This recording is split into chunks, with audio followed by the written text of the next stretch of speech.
बात करेंगे मुल्क में बढ़ते मुआशी बहरान के। मुल्क भर में बड़े पैमाने पर इंडस्ट्रीज बंद होने का खदशा है। एलसी ना खुलने की वजह से खाम माल खत्म होता जा रहा है।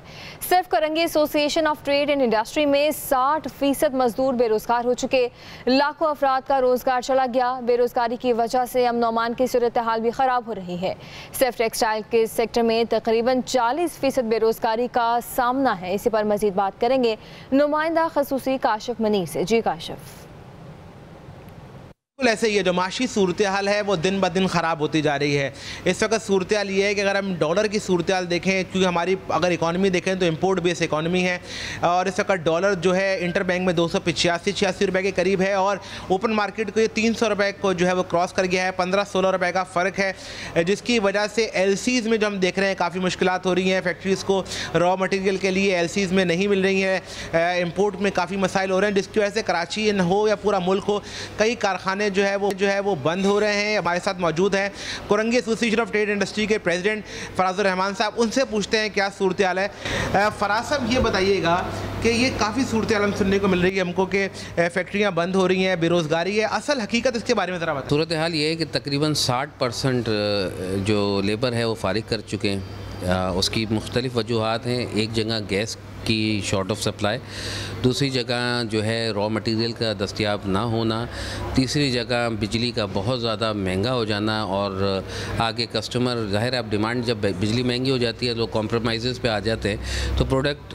की कॉस्ट बहुत बढ़ जाती है तो डिमांड कम हो जाती है। बहुत शुक्रिया। ये थे जी फराजुर रहमान साहब। हम इस वक्त Korangi association of trade industry के सदर दफ्तर में मौजूद हैं और ये बता रहे हैं कि बड़े पैमाने पर लाखों की तादाद में जो है लोग बेरोज़गार हो रहे हैं और इस वक्त भी सूरत हाल ये है कि बड़ी फैक्ट्रियाँ ऐसी हैं जिनको रॉ मटेरियल नहीं मिल रहा। सिर्फ एलसी मसला नहीं है, गैस भी मसला है, कॉस्ट ऑफ डूइंग मसला है और अगर इन मसले पर फौरी तौर पर काबू नहीं पाया गया और अगला कोई 10 साल का प्रोग्राम नहीं दिया गया तो मज़ीद बेरोज़गारी में इजाफा हो सकता है। बहुत शुक्रिया अपडेट करने के लिए। टेक्सटाइल एक्सपोर्टर और काटी के साबिक सदर मसूद नकी कहते हैं टेक्सटाइल एक्सपोर्ट में मुसलसल कमी आ रही है। ऑर्डर ना होने के बराबर हैं। कुछ ऑर्डर मिल भी जाएं तो पैदावारी लागत इतनी बढ़ चुकी कि ऑर्डर पूरा करना मुमकिन नहीं। लार्ज स्केल मैन्युफैक्चरिंग मुसलसल गिरावट का शिकार है। टेक्सटाइल एक्सपोर्टर और काटी के साबिक सदर मसूद नकी कहते हैं टेक्सटाइल एक्सपोर्ट में मुसलसल कमी आ रही है। मसूद साहब ये बताइएगा कि इस वक्त काटी का ये कहना ये है कि बड़े पैमाने पर बेरोज़गारी हुई है। अब मुख्तलिफ सेक्टर है, कोई फार्मास्यूटिकल है, आप टेक्सटाइल को, डेनिम को, होम गारमेंट को बहुत बेहतर तरीके से समझते हैं। आप बताइए कि आपका सेक्टर किस कदर बेरोज़गारी का शिकार हुआ है, कितने लोगों को बाहर निकाला गया है, ऑर्डर्स की क्या सूरत हाल है और वजूहात क्या है? देखिए, जनरली तो आपको लार्ज स्केल मैन्युफैक्चरिंग के फिगर्स नज़र आ जाते हैं, बहुत नीचे चले गए, नेशनल लेवल पे नीचे चले गए तो उसका इम्पैक्ट सबके ऊपर आएगा। उसमें सेक्टर वाइज अगर देखेंगे तो वेरिएबल्स हो सकते हैं। टेक्सटाइल में, फार्मा में, प्लास्टिक में, फूड में, इंजीनियरिंग में फ़र्क हो सकता है, लेकिन जनरली सब जगह पे आया है। मेरे हिसाब से टेक्सटाइल की अगर बात करेंगे तो टेक्सटाइल में आप ये समझ लीजिए इस वक्त कैपेसिटी जो है वो 60% पे चल रही है और ले ऑफ जो है पिछले एक साल के अंदर मैं आराम से कह सकता हूँ कि एक साल के अंदर 40%, 30 to 40%। Again industry to industry vary करता है, किसी जगह पे 50% हो गया, किसी की जगह पे 30% हो गया, बट एवरेज आप कह लें 40% ले ऑफ हो गए, 40% बिजनेस डाउन हो गया, 40% इकॉनमी इस सेक्टर की ख़राब हो गई है। मुस्तकबिल का क्या देख रहे हैं? एलसीज नहीं खुल रही हैं, रॉ मटेरियल की वजह से कॉस्ट ऑफ डूइंग बिजनेस बढ़ गया है। यहाँ पर ये भी बात की जाती है कि बहुत सारा मैन्युफैक्चर जो है वो यहाँ से दुबई जाना चाह रहा है, बांग्लादेश जाना चाह रहा है। आप इस सारी सूरत का मुस्तकबिल क्या देखते हैं? देखें, कोई भी चीज़ को बेहतर करने के लिए उसका एक स्टार्टिंग पॉइंट होता है और स्टार्टिंग पॉइंट शुरू होता है मशावरत से। आजकल जो मशावरत है वो इंडस्ट्री की, ट्रेड की, गवर्नमेंट के साथ कोई है नहीं। पॉलिटिकल केओस मचा हुआ है। जितना भी टाइम है, जितनी एनर्जी है, वो सब लोग जो है वो पॉलिटिकल इशू पे लगे हुए हैं। जब तक ये सेटल नहीं होगा उस वक्त इकॉनमी की बात ना वो करने के लिए तैयार हैं और ना कोई शक्ल नज़र आ रही है। तो जब आपको कोई स्टार्टिंग पॉइंट ही नज़र नहीं आ रहा गवर्नमेंट की तरफ से कि जी कोई विलिंग नज़र नहीं आ रही है, तो जब तक शुरू नहीं होगा तो इट्स ब्लैंक, ये इंडेफिनेट है, कुछ किसी को नहीं पता ये कब सही होगा। और मैं आपको सीरियसली ये बोल रहा हूँ ये बहुत ख़तरनाक सूरत हाल है। जैसे करेंगे इतने बड़े पैमाने पर आपके अपने सेक्टर पे लोग बेरोजगार हुए हैं, निकाले गए हैं, कितना एक्सपोर्ट डिक्लाइन दिख रहे हैं? ऑर्डर्स जो आपको आए हैं वो मीट कर पाएंगे? ऑर्डर्स जेब से आप लोगों के पास से जा रहे हैं, उसको बता दीजिए। देखिए जो डिक्लाइन है वो तो आपको नज़र आ रहा है 18 to 24% मंथली आपके पास डिक्लाइन नज़र आ रहा है कॉरस्पॉन्डिंग पीरियड से भी, और मंथ टू मंथ अगर आप देखेंगे तो वो तो डिक्लाइनिंग पे है ही।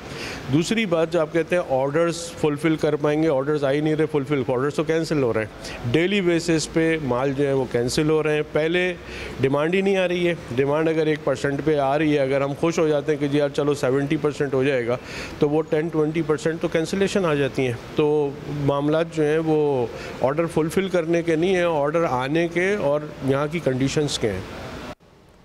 कराची में लार्ज स्केल मैन्युफैक्चरिंग मुसलसल गिरावट का शिकार है। लाहौर में भी काफ़ी इंडस्ट्रीज़ में पैदावारी कमी देखी गई है, जिसकी वजह से हज़ारों वर्कर्स को काम से फारग होना पड़ा है।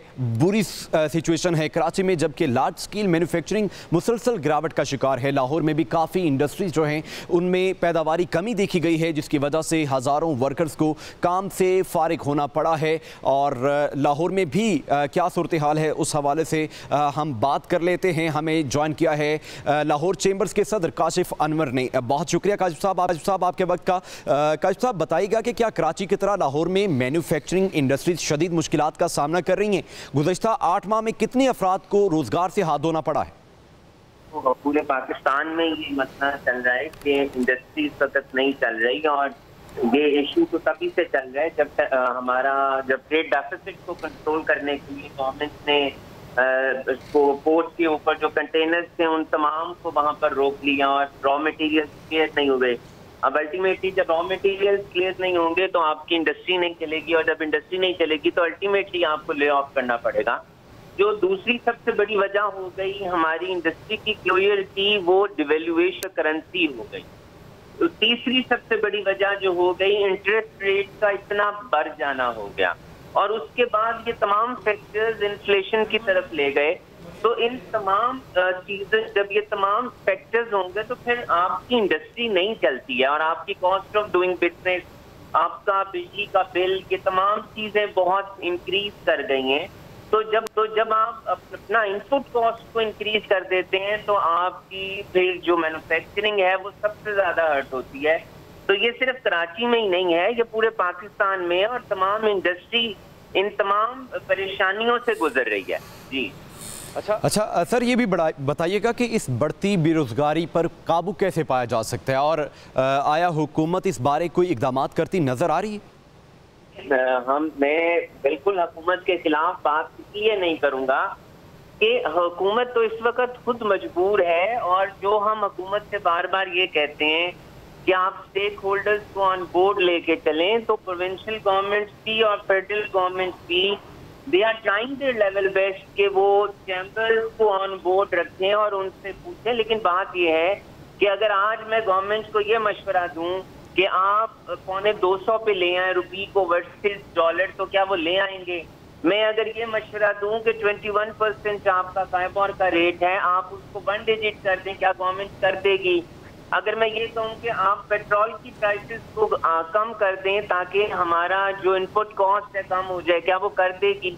अब किटी में तो गवर्नमेंट के पास पैसे नहीं है। अब अगर मैं ये भी कहूँ कि आप 6-7 हज़ार जो कंटेनर अब बाकी रह गया है आप उसको रिलीज कर दें, तो फिर ट्रेड डेफिसिट कहाँ जाएगा और वो हमारे साथ क्या इश्यूज होंगे? तो जितने गवर्नमेंट के पास इस वक्त असासे हैं और जितने गवर्नमेंट के पास इस वक्त इख्तियारात हैं उसके मुताबिक गवर्नमेंट काम कर रही है, लेकिन मैं समझता हूँ कि शायद गवर्नमेंट इससे ज्यादा नहीं कर सकती। और जो एक और बहुत बड़ा इशू गवर्नमेंट के साथ चल रहा है कि 9th रिव्यू IMF के साथ हमारा क्लियर नहीं हो रहा, और जब तक 9th रिव्यू आपका क्लियर नहीं होगा तब तक आपके दोस्त ममालिक, आपके इस्लामी ममालिक, अदर डोनर एजेंसीज वो आपको पैसे नहीं देंगी।